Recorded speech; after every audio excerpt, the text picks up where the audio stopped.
Selamat pagi anak-anak, kembali lagi di Spektra History of Kediri. Nah, kali ini kita akan jalan-jalan virtual ke Petilasan Sri Aji Joyoboyo.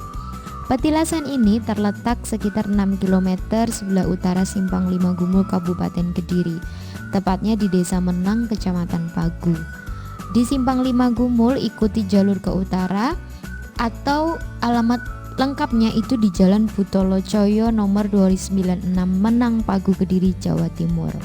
Sekarang kita akan berbicara tentang legenda Sri Aji Joyoboyo. Pada umumnya yang disebut sebagai petilasan adalah tempat tinggal atau tempat beristirahat dari pengembaraan yang relatif lama. Bisa juga disebut sebagai tempat pertapaan atau tempat terjadinya peristiwa penting. Bagi kalian yang tidak mengetahui sosok Sri Aji Joyoboyo, beliau adalah sosok yang terkenal sebagai seorang raja pada zaman Kerajaan Kediri. Nama gelar lengkapnya adalah Sri Maharaja Sang Mapanji Jayabaya Sri Warmeswara Madusudana Awatara Nindita Suhtri Singapara Krama Utunggadewa. Ia terkenal karena Kerajaan Kediri mencapai kejayaan pada zaman pemerintahannya, yaitu tahun 1135 sampai 1157 Masehi. Joyoboyo disebut sebagai titisan Wisnu, penguasa negara Widarba yang beribu kota di Mamenang. Ayah Joyoboyo bernama Gendrayana, sedangkan Gendrayana sendiri adalah anak Yudayana. Yudayana anak Parikesit, Parikesit anak Abimanyu, Abimanyu anak Arjuna, Arjuna adalah ksatria ketiga dari Pandawa. Semasa hidupnya, Raja Joyoboyo memiliki seorang permaisuri yang bernama Dewi Sara.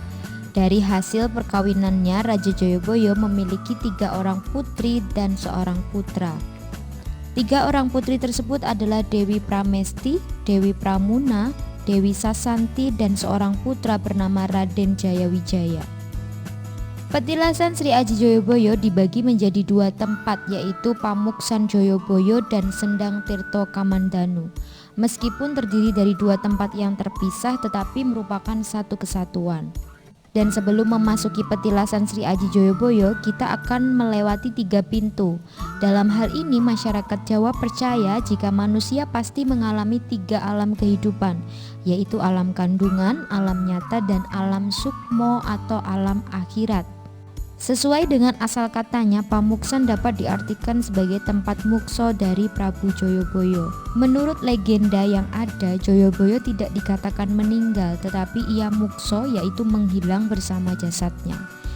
Dalam Pamuksan ini terdapat Loka Muksa, Loka Busana, dan Loka Makuta.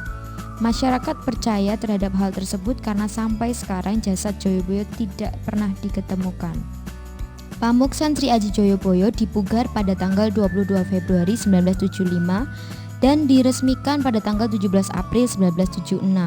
Loka Muksa yaitu tempat muksonya Prabu Joyoboyo, Loka Busana adalah tempat busana dari Prabu Joyoboyo, sedangkan Loka Makuta adalah tempat mahkotanya. Mengingat bahwa Joyoboyo adalah tokoh yang sakti, maka banyak masyarakat yang datang ke petilasan untuk meminta berkah.